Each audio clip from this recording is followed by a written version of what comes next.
ராகவ், ஆகாஷ் 2 பேருமே சேர்ந்து அந்த ரவுடிங்க எல்லாரையுமே அடித்து போலீஸ் ஸ்டேஷனில் கொண்டு வந்து ஒப்படைக்கிறாங்க. இவங்க தான் தப்பு பண்ணியிருக்காங்க அப்படின்னு சொல்லிட்டு ராகவ் சொல்கிறாரு. இன்னொரு கான்ஸ்டபிள் சொல்கிறாரு, அது எப்படி, நீங்களே கூட தான் ஆள் செட் பண்ணி இங்கே கூட்டிகிட்டு வந்திருக்கலாம் அப்படின்னு சொல்கிறாரு. இங்கே பாருங்கள், உங்களுக்கு தேவையான எல்லா எவிடன்ஸும் இந்த பென்ட்ரைவரில் இருக்குது அப்படின்னு சொல்லிட்டு ராகவ் கொடுக்குறாரு. இவன் தான் எல்லா தப்புமே பண்ணியிருக்கான். இவன் வந்து பொண்ணுங்க ட்ரெஸ் மாத்திரத்தை வீடியோவாக எடுத்திருக்கான்.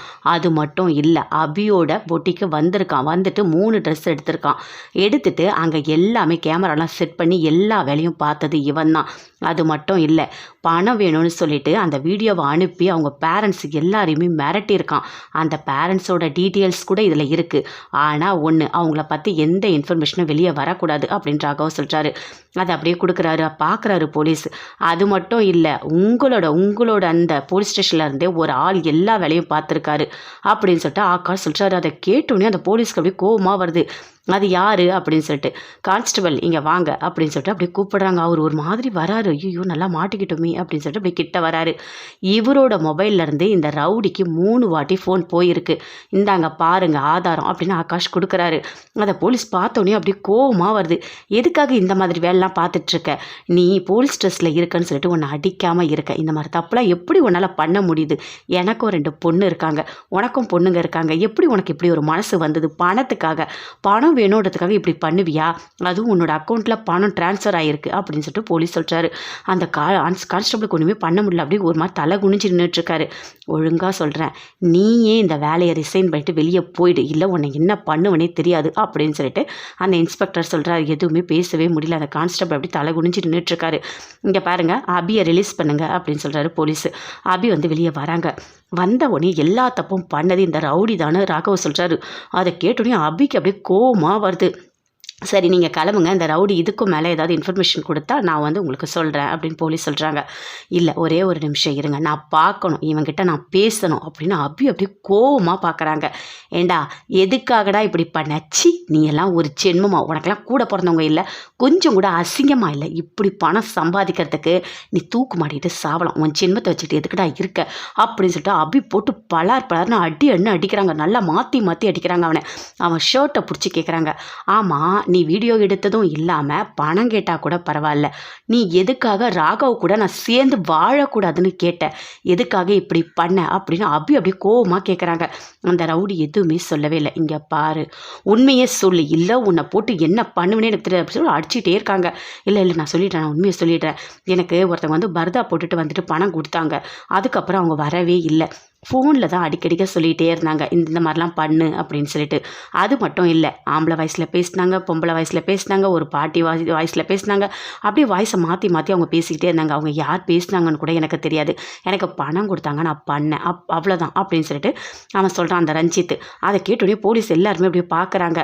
அப்போ யாரோ இருக்காங்க இதுக்கு பின்னாடி அப்படின்னு சொல்லிட்டு அப்படியே பார்க்குறாங்க. அப்படி யாராக இருக்கும் அப்படின்னு சொல்லிட்டு. இங்கே பாருங்கம்மா, நீங்கள் வீட்டுக்கு கிளம்புங்க, எதுவாக இருந்தாலும் இவங்கிட்ட நாங்கள் மேலே விசாரிக்கிறோம், இவன் எல்லாமே எங்ககிட்ட சொல்லுவான், அதுக்கப்புறம் நான் உங்களுக்கு இன்ஃபார்ம் பண்ணுறேன் அப்படின்னு சொல்லிட்டு போலீஸ் சொல்கிறாங்க. அப்படியே உள்ளே கூட்டிகிட்டு போகிறாங்க. அந்த ரவுடிங்களை, ஏன்டா இப்படிலாம் பண்ணீங்க, அறிவே கிடையாதா அப்படின்னு சொல்லிட்டு அப்படியே திட்டிகிட்டே உள்ள லாக்கப்பில் போடுறாங்க. அபி, ராகவ் 2 பேருமே சேர்ந்து வெளியே வராங்க. வந்த உடனே அங்கே மீடியா எல்லாருமே இருக்காங்க. இங்கே பாருங்கள் என்ன நடந்தது, நீ உங்களை அரெஸ்ட் பண்ணி உள்ளே கூட்டிகிட்டு போயிருக்காங்க, எல்லாமே எங்களுக்கு டீட்டெயில்ஸ் எல்லாமே சொல்லுங்கள் அப்படின்னு சொல்கிறாங்க. இல்லை எதுவும் சொல்ல முடியாது அப்படின்னு ராகவ் சொல்கிறாரு. இல்லை ராகவ், நான் இவங்கக்கிட்ட பேசணும், கண்டிப்பாக நான் இவங்கக்கிட்ட பேசணும், நான் பேட்டி கொடுக்கணும் அப்படின்னு சொல்கிறாங்க. அபி அப்படியே நிற்கிறாங்க. இங்கே பாருங்கள், இவ்வளோ பெரிய பிரச்சனைக்கும் அந்த ரவுடி தான் காரணம். அவன் என்னோட பொட்டிக்கு வந்துட்டு கேமரா செட் பண்ணி பொண்ணுங்க துணி மாத்திர எல்லா வீடியோவும் அவன் எடுத்து பிளாக்மெயில் பண்ணிகிட்ருக்கான். இந்த மாதிரி ஒரு ஆள்லாம் இருக்கவே கூடாது. என் மேலே எந்த தப்புமே இல்லை. என் கணவரும் ஆகாஷ் அவங்க 2 பேருமே சேர்ந்து தான் என்னை காப்பாற்றினாங்க. நான் எந்த தப்புமே பண்ணலை அப்படின்னு அபி சொல்கிறாங்க. இங்கே பாருங்கள், நீங்கள் அந்த மனநிலையில் எப்படி இருந்தீங்கன்னு சொல்லுங்கள் அப்படின்னு சொல்லிட்டு அந்த பேட்டி எடுக்கிறவங்கலாம் கேட்குறாங்க. நான் ரொம்ப தைரியமான பொண்ணு தான், ஆனால் எனக்கு மனசுக்குள்ளே கொஞ்சம் கஷ்டம் இருந்தது. என்னால் ஒரு பொண்ணுக்கு எதுவுமே ஆகக்கூடாதுன்னு நான் நினச்சேன். அப்போ கூட நான் போலீஸ் ஸ்டேஷன் வந்து கம்ப்ளைண்ட் பண்ணணும்னு நான் நினச்சேன். இங்கே பாருங்கள், நான் மட்டும் அப்படி வீடியோ எடுத்து பாதிக்கப்பட்டு இருந்தால் என்ன பண்ணுவேன் தெரியுமா? கண்டிப்பாக நான் போலீஸ் ஸ்டேஷன் போவேன், கம்ப்ளைண்ட் பண்ணுவேன். அவனை ஒரு வழி பண்ணாமல் விடமாட்டேன். அவன் வந்து வீடியோ எடுத்துட்டான், ரிலீஸ் பண்ணிடுவான். அதுக்காக பயப்படாதீங்க. பேரண்ட்ஸ் கூட பயப்படாதீங்க. போயிட்டு நல்லா தைரியமாக கம்ப்ளைண்ட் பண்ணுங்க. ஒரு உயிர் ரொம்ப ரொம்ப ரொம்ப வேல்யூவானது. இவனுங்களுக்காகலாம் நம்ம சாகவே கூடாது. நம்ம தைரியமாக இருக்கணும். நம்மளோட பயம் தான் அவனுங்களோட ஆயுதமே. அதனால் கண்டிப்பாக நம்ம தைரியமாக இருக்கணும். எந்த காரணத்தை கொண்டும் அவனுங்களுக்காக பயந்து பணம் கொடுக்கறதுக்கு ஒத்துக்கக்கூடாது. எதுக்குமே ஒத்துக்கக்கூடாது. நான் ஒன்றே ஒன்று சொல்கிறேன். நீங்கள் நல்லா ட்ரெஸ் பண்ணுங்கள், எல்லாம் பண்ணுங்கள், ஒன்றும் தப்பு கிடையாது. சுடிதார் போடுங்க, எல்லாமே போடுங்க. ஆனால் அந்த ட்ரையல் ரூமை கொஞ்சம் பார்த்து இருங்க. நீங்கள் எனக்கு கரெக்டாக இருக்கீங்களான்னு உறுதிப்படுத்திக்கங்க. நல்லா தைரியமாக இருங்க அப்படின்னு சொல்கிறாங்க அபி. சூப்பராக பேசுகிறீங்க அபி அப்படின்னு சொல்கிறாங்க அங்கே பேட்டி எடுக்கிறவங்களாம். அங்கேருந்து அபி ராகவ் 2 பேருமே வீட்டுக்கு வராங்க. எல்லாருமே வெயிட் பண்ணிகிட்ருக்காங்க. வா அபி வா அப்படின்னு சொல்லிட்டு பாட்டி, அனு, அவங்க அம்மா, அப்பா, அத்தை எல்லாருமே வெயிட் பண்ணிகிட்ருக்காங்க. இப்போ தாம்மா நீ பேசுனதை நான் வீடியோவில் பார்த்தேன். நல்லா பேசியிருக்கம்மா, தைரியமாக பேசியிருக்க அப்படின்னு சொல்லிட்டு பாட்டி சொல்கிறாங்க. எல்லாருமே சேர்ந்து ரொம்ப ஃபீல் பண்ணுறாங்க. நீ மட்டும் இன்றைக்கி வரலன்னா எங்களால் தாங்கி இருக்க முடியாது அபி அப்படின்னு அனு சொல்கிறாங்க. அவங்க அம்மா, அப்பா எல்லாருமே அழறாங்க, பயங்கரமாக அழறாங்க. இங்கே பாருங்கம்மா, அழாதீங்க, நான் தான் வந்துட்டேன்ல அப்படின்னு சொல்லிட்டு அபி சொல்லிட்டு இருக்காங்க. அவங்க அத்தைக்கு, ஆண்டலத்தைக்கு அப்படியே கோவமாக வருது. யார் அவன் அபி, கண்டுபிடிச்சிட்டாங்கல்ல, அவனை மட்டும் என் கண்ணில் காமிச்சிருந்தீங்கன்னா அவனை அப்படியே வெட்டி பார்சல் பண்ணி போலீஸ்கிட்ட கொடுத்துருப்பேன். இவனை மாதிரி ஆளெல்லாம் அப்படி உயிரோட விடவே கூடாது. அப்படியே பார்த்த உடனே சுட்டு தள்ளணும் அப்படின்னு சட்டம் போடணும் அப்படின்னு ஆண்டாளத்தை சொல்கிறாங்க. அதை கேட்டோடனே முரளி அப்படி கத்துறாரு. ஆமாம் நீங்கள் சொல்கிறதெல்லாம் கரெக்டு தான். இவனை மாதிரி ஆளெல்லாம் விடவே கூடாது. அதுவும் வீடியோ எடுத்து பணம் சம்பாதிக்கணும்னு நினைக்கிறான். இவனெல்லாம் சுட்டு தள்ளணும் அப்படின்னு சொல்லிட்டு முரளி சொல்கிறாரு. எல்லாருமே அப்படியே பார்க்குறாங்க. எதுவுமே பேசவே இல்லை. அப்படியே பார்த்துட்டே இருக்காங்க. அப்போ முரளி மனசுக்குள்ளேயே நினைக்கிறாரு, இவனுங்க கிட்ட நான் ஒரு வேலை சொன்னால் சொதப்பிட்டு அவனுங்க பணத்துக்கு ஆசைப்பட்டு இந்த மாதிரி வேலைலாம் பார்த்துருக்கானுங்க அப்படின்னு சொல்லிட்டு முரளி அப்படியே கோவமாக அப்படியே பார்க்குறாரு. அப்போ அபி சொல்கிறாங்க, இல்லை அவன் செய்யலை, அவன்கிட்ட பணம் கொடுத்து யாரோ பண்ண சொல்லியிருக்காங்க அப்படின்னு அபி சொல்கிறாங்க. இதுக்கு பின்னாடி யார் இருக்கான்னு கண்டிப்பாக கண்டுபிடிக்கணும், கண்டுபிடிக்கிறேண்ணா அப்படின்னு அபி சொல்கிறாங்க. அப்படியே பார்க்குறாரு முரளி, எதுவுமே பேசவே முடியல. அப்படியே அமைதியாக இருக்காரு. இங்கே பாருமா, இனிமே நீ பொட்டிக்கெலாம் போகவே வேண்டாம் அப்படின்னு அபியோட அம்மா சொல்கிறாங்க. அம்மா ஏமா இப்படி பேசுகிற, எவ்வளோ பேர் வச்சுருக்காங்க, எல்லாருக்கும் அந்த மாதிரி பிரச்சனை வருதா என்ன, அதுக்காக நான் பொட்டிக்கெலாம் மூட முடியாதுமா அப்படின்னு அபி சொல்கிறாங்க. சரி அபி, அப்போது நான் ஒரு ஐடியா தரட்டுமா அப்படின்னு சொல்லிட்டு ராகவோட சித்தப்பா சொல்கிறாரு. நீங்கள் 2 பேரும் சேர்ந்து ஏன் ஒன்றா இருக்கக்கூடாது? நீ ஏன் ராகவோட ஆஃபீஸ்லேயே ஒரு பொட்டிக் வந்து ஸ்டார்ட் பண்ணக்கூடாது? 2 பேரும் நல்லா ஹெல்ப்ஃபுல்லாக இருக்கலாம்ல. பக்கத்தில் இருந்தால் ப்ராப்ளம் அவ்வளோவா வராது, நல்லா இருக்கும் அப்படின்னு சொல்கிறாரு. நீ சொல்கிறதும் கரெக்டாக தான் இருக்குது அப்படின்னு பாட்டி சொல்கிறாங்க. இல்லை பாட்டி, எனக்கு அதெல்லாம் வேண்டாம், நான் என்னோடய பொட்டிக்கே நான் பார்த்துக்கிறேன் அப்படின்னு சொல்லிட்டு அப்படி சொல்கிறாங்க. ஏமா வேண்டான்னு சொல்கிற? உனக்குள்ளே அவ்வளோ ஒரு தைரியம் இருக்குது. நீ ராகவோட வேலையும் தெரிஞ்சுக்கலாம், ராகவ் கூட வந்து அப்படியே ஒரு பார்ட்னர் மாதிரி ஆகலாம். உனக்கு அந்த அளவுக்கு எல்லாமே அறிவு இருக்குது. சூப்பராக நீ பண்ணுற, பிஸ்னஸ் மைண்ட் உனக்கு நல்லாவே இருக்குது. அன்னைக்கு பார்த்தியா அவ்வளோ பெரிய பிரச்சனை, அதை நீ பேசி சரி பண்ணியிருக்க ராகவுக்கு.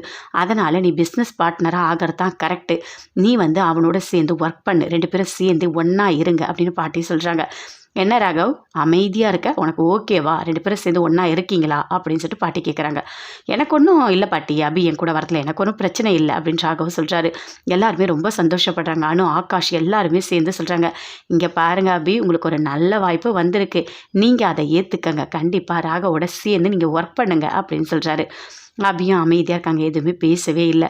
சரி நாங்கள் கிளம்புறோம் அப்படின்னு சொல்லிட்டு அபியோட அம்மா அப்பா 2 பேருமே கிளம்புறாங்க. இல்லை இருந்துட்டு போங்க, இல்லை நிறைய வேலை இருக்குது, நாங்கள் அப்புறம் ஃபோனில் பேசுகிறோம் அப்படின்னு சொல்லிட்டு அங்கேருந்து கிளம்புறாங்க. சரி இருங்க, நீங்கள் தனியாக போகாதீங்க, நான் வந்து உங்களை விட்டுட்டு வரேன் அப்படின்னு ராகவ் போயிட்டு விட்டுட்டு வராரு. அபி ரூமில் இருக்காங்க. அங்கேருந்து ராகவ் வராரு. வந்த உடனே அப்படியே பார்க்குறாரு. அபி அப்படியே எழுந்து அப்படியே நிற்கிறாங்க, கையெடுத்து கும்பிடுறாங்க.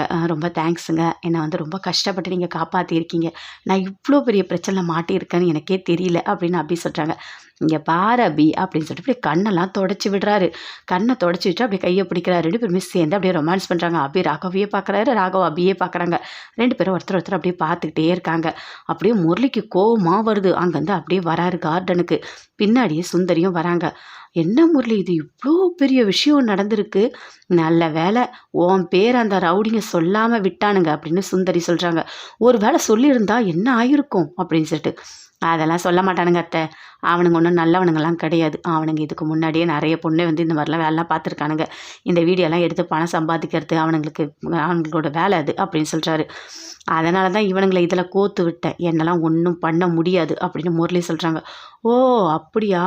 ஆனால் எனக்கு ஒரு சந்தேகம். இந்த அபி ராகவ் 2 பேருமே விட்டு கொடுக்காம இருக்காங்க. ஒரு வேளை 2 பேரும் சேர்ந்து வாழ்வாங்களோ அப்படின்னு சொல்கிறாங்க. சுந்தரி அதை கேட்டோன்னே அப்படியே முரளிக்கு கோவமாக வருது. அப்படியே சுந்தரி அடிக்க போகிற மாதிரி போகிறாரு. என்ன என்ன பண்ணுற அப்படின்னு சுந்தரி கேட்குறாங்க. அத்தை அத்தை அப்படிலாம் என்கிட்ட பேசாதீங்க அத்தை, பேசாதீங்க, தயவு செய்து பேசாதீங்க. என்னால் தாங்கவே முடியல. அவங்க 2 பேரும் சேர்ந்துலாம் வாழ மாட்டாங்க. உங்களுக்கு ஒன்று தெரியுமா? ராகவ் வந்து அபி மேலே சந்தேகப்பட்டிருக்கான். அபிக்கு அது பிடிக்கல. அபி கண்டிப்பாக அந்த ராகவை ஏற்றுக்க மாட்டா. அந்த ஒரு நம்பிக்கை மட்டும்தான் என்கிட்ட இருக்குது. என்னை எதுவும் சொல்லாதீங்க, நல்லா தெரிஞ்சுக்கோங்க. இன்னொரு வாட்டி சொன்னீங்க அப்படின்னு அப்படியே முரளி அப்படியே கத்துறாரு. இல்லை ஒரு வேளை சேர்ந்து வாழ்ந்தா இன்னொரு வாட்டி பேசாதீங்க அத்தை அப்படின்னு சொல்லிட்டு மறுபடியும் அடிக்க போகிறாரு. என்ன முரளி பண்ணிகிட்ருக்க அப்படின்னு சுந்தரி கேட்குறாங்க. இங்கே பாருங்க, அப்படி மட்டும் ஒன்று நடந்தது, நான் என்ன பண்ணுவேன் தெரியுமா? அந்த ராகவை சாவடிச்சிடுவேன். அவன் உயிரோடவே விட மாட்டேன். அவனை அப்படி இப்படி கொன்று போட்டுருவேன் அப்படின்னு சொல்லிட்டு முரளி சொல்கிறாரு. சரி நீ ரொம்ப டென்ஷன் ஆகிற, நீ டென்ஷன் ஆகாத அப்படின்னு சுந்தரி சொல்கிறாங்க. இங்கே பாருங்க அத்தா, இன்னொரு வாட்டி 2 பேரும் சேர்ந்து வாழ்வாங்க நீங்கிட்ட சொன்னீங்க, என்ன பண்ணுவேன்னு எனக்கு தெரியாது. அப்படியே கொண்டுடுவேன். ஏன் அபி எனக்கு தான் அப்படின்னு சொல்லிட்டு அப்படியே அங்கேருந்து போகிறாரு. அப்படியே சுந்தரி பார்க்குறாங்க. என்ன இவன் பயங்கரமாக டென்ஷன் ஆகுறான். இவன் டென்ஷன் ஆகிறதும் ஒரு வகையில் நல்லது தான். இவன் டென்ஷன் ஆகி ராகவை போட்டு தள்ளிடுவான். அப்படி ராகவை போட்டு தள்ளிட்டா இவன் ஜெயிலுக்கு போயிடுவான். அபி வீட்டுக்கு போயிடுவா. அஞ்சலி வாழ்க்கையும் ஒன்றும் இல்லாமல் போயிடும். ஒரே கல்லில் 2 மாங்கா. நல்லா இருக்குது. நீ டென்ஷன் ஆகும் முரளி, நீ நல்லா டென்ஷன் ஆகும். நீ டென்ஷன் ஆனாதான் நல்லது. உன்னை டென்ஷனாகவே நான் உன்னை பார்த்துப்பேன் அப்படின்னு சுந்தரி அப்படி சந்தோஷமாக சிரிச்சிட்ருக்காங்க. அபியோட அம்மா அப்பா அக்கா 3 பேருமே சேர்ந்து வீட்டுக்கு போகிறாங்க. வீட்டுக்கு போனோடனே ரொம்ப வருத்தப்படுறாரு. இங்கே பாரு சிவராமா, நீ நடந்ததையே நினச்சி வருத்தப்பட்டுட்டு இருக்காத. ஏற்கனவே உனக்கு உடம்பு சரியில்லை, இப்போ தான் ஆப்ரேஷன் பண்ணியிருக்காங்க, நீ வருத்தப்படாத அப்படின்னு அவங்க அக்கா சொல்கிறாங்க. எப்படிக்கா வருத்தப்படாமல் இருக்க முடியும்? எவ்வளோ பெரிய பிரச்சனைலேருந்து என் பொண்ணு மீண்டு வந்திருக்கா, எப்படி நினைக்காம இருக்க முடியும்? யார் அது அப்படி அபி மேலே பழி போடணும்னு யார் நினச்சிருப்பா அப்படின்னு அவங்க அப்பா சொல்கிறாரு. அதுதான் யாருன்னு தெரியலன்னு சொல்லிட்டான்னு சொல்கிறாங்களே, எப்படி கண்டுபிடிக்க முடியும்?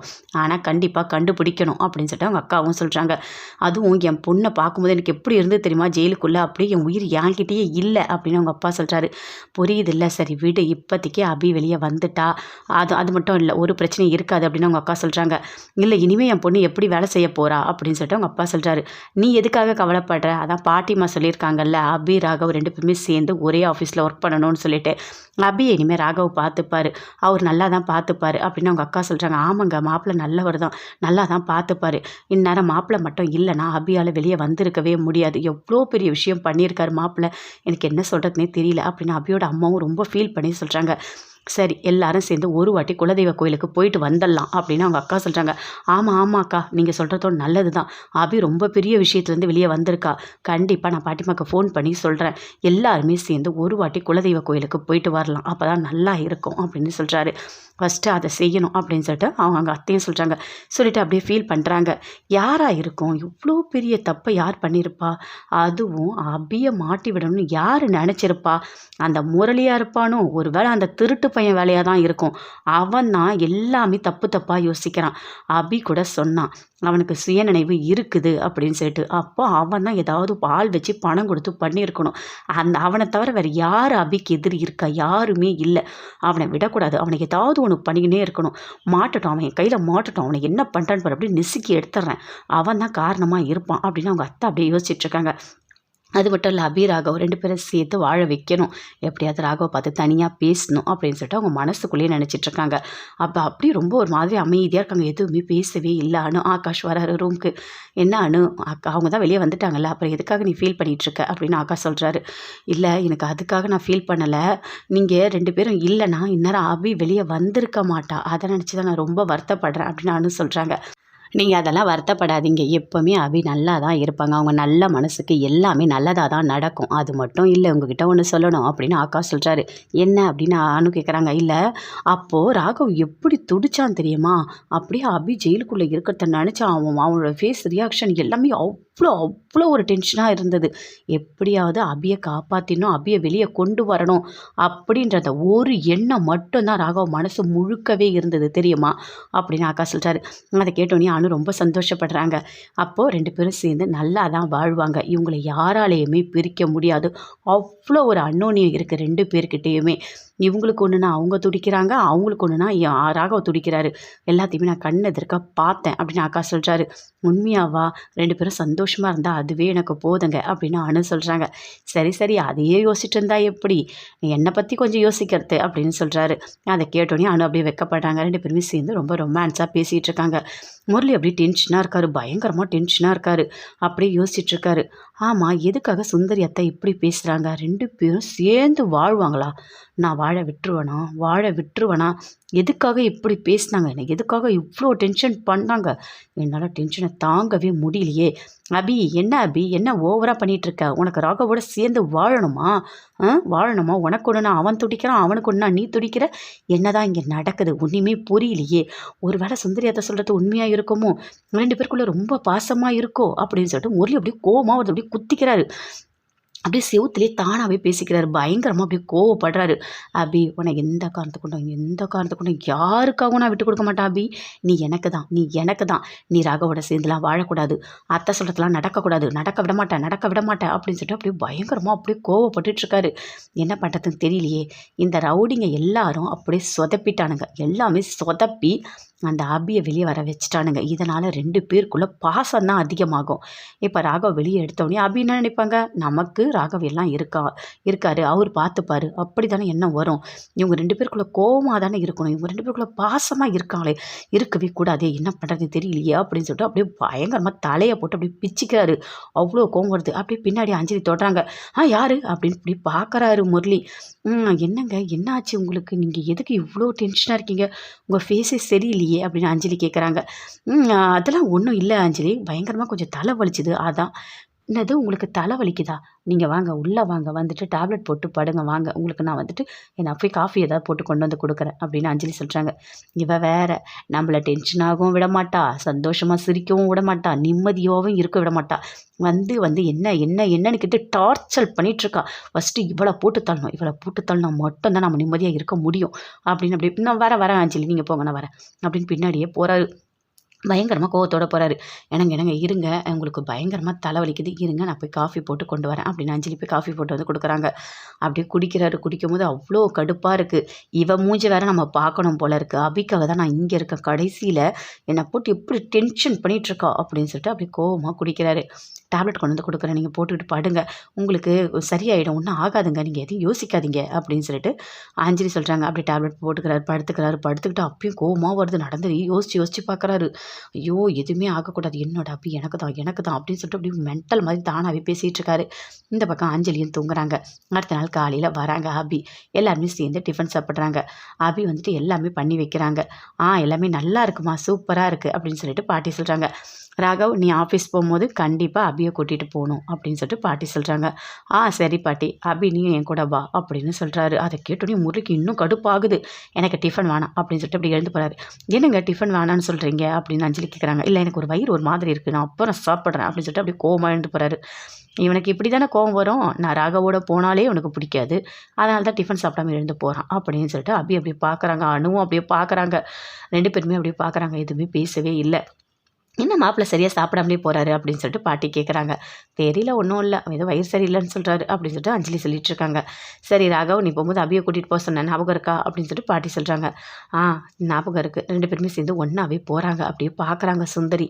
இது வேறு நடக்குதா? 2 பேரும் சேர்ந்து ஒன்றா போக போகிறீங்களா? விட்டுருவேன் அவங்கள, என்ன பண்ண போகிறேன்னு பாரு. அங்கே யாரும் இல்லை, லாவண்யா இருக்கா, அவள் போதும். அவளை வச்சே உங்களை சண்டை போட வச்சு ஆஃபீஸ் போக விடாமல் தடுக்கிறதா என்னோட வேலை. அபி, நீ ஆஃபீஸ்லாம் போகக்கூடாது அபி, நீ வீட்டில் தான் இருக்கணும். வீட்டில் மட்டும் இல்லை, நீ உன் வீட்டில் தான் இருக்கணும். அதுக்கு நான் என்ன பண்ணணுமோ எல்லாமே கரெக்டாக பண்ண போகிறேன் அப்படின்னு சொல்லிட்டு மைண்ட் வைஸில் சுந்தரி அப்படியே பேசிக்கிட்டே இருக்காங்க. முரளிக்கு அப்படியே கோவமாக ஒரு ரூம்குள்ளே போயிட்டு அப்படியே பயங்கரமாக கோவப்படுறாரு. 2 பேரும் சேர்ந்து ஒன்றா வேற ஆஃபீஸ் போகிறாங்களா? ஐயோ ஐயோ ஐயோ! ஒரே ஒரே ஒரே இடத்துல 2 பேரும் ஒருத்தர பார்த்துக்கிட்டே இருப்பாங்களா? இது நல்லது இல்லையே! போகக்கூடாது. அபி வந்து ஆஃபீஸ்க்கு போகக்கூடாது. என்ன பண்ணலாம்? என்ன பண்ணலாம்? ஏதாவது ஒன்று பண்ணணும். ஏதாவது ஒரு ஐடியா பண்ணணும் அப்படின்னு சொல்லிட்டு பயங்கரமாக அப்படியே தலையை போட்டு பிச்சுக்கிறாரு. அப்படியே அங்கேருந்து அஞ்சலி வராங்க. வந்தவுடனே என்னங்க ஏங்க நீங்கள் சாப்பிடாம வந்துட்டீங்க? உங்களுக்கு நான் போயிட்டு வேறு ஏதாவது செஞ்சு கொண்டு வரட்டுமா? உங்களுக்கு வேறு ஏதாவது பிடிக்குமா? அப்படின்னு அஞ்சலி கேட்குறாங்க. இல்ல அஞ்சலி, எனக்கு இப்போதைக்கு எதுவுமே வேண்டாம். எனக்கு ஒரு ரெஸ்ட் இருந்தா போதும் அப்படின்னு சொல்றா. சரிங்க, சரிங்க அப்படின்னு சொல்லிட்டு அங்கேருந்து அஞ்சலி போறாங்க. அனுவும் உள்ள போறாங்க. ஆகாஷ் எல்லாருமே உள்ள போறாங்க. உள்ள போன உடனே அப்படியே 2 பேருமே ஒண்ணா போறத பார்க்க எனக்கு எவ்வளோ சந்தோஷமா இருக்கு அப்படின்னு அனு சொல்றாங்க. ஆமா, ஆமா. இத தானே நம்ம எதிர்பார்த்தோம். இனிமே அபியும் சேஃபா இருப்பாங்க. ராகவ் 2 பேருமே சேர்ந்து ஒரே ஆஃபீஸ்ல ஒர்க் பண்ண போறாங்க. சூப்பர்! நல்லா இருக்கும். ஒருத்தர் பார்த்துப்பாங்க. நல்லா புரிஞ்சுப்பாங்க. அவங்க வாழறதுக்கு இது ஒரு வாய்ப்பா இருக்கும் அப்படின்னு சொல்லிட்டு ஆகாஷ் சொல்றாரு. அதை கேட்டோனே அனு ஆமாங்க, ஆமா. நீங்க சொல்றது நல்லா தான் இருக்கு. 2 பேரும் சேர்ந்து போகும்போது பார்க்கவே ரொம்ப நல்லா இருக்கு. இனிமே நல்லா இருக்கணும். அபி நல்லா இருக்கணும். அபிக்கு எந்த பிரச்சனையும் வரக்கூடாது. அபி சேஃபா இருக்கணும் அப்படின்னு அனு சொல்றாங்க. நீங்க நெனச்ச மாரி எல்லாமே நல்லபடியா நடக்கும். நீங்க கவலைய விடுங்க அப்படின்னு ஆகாஷ் சொல்றாரு அனுகிட்ட அப்படியே.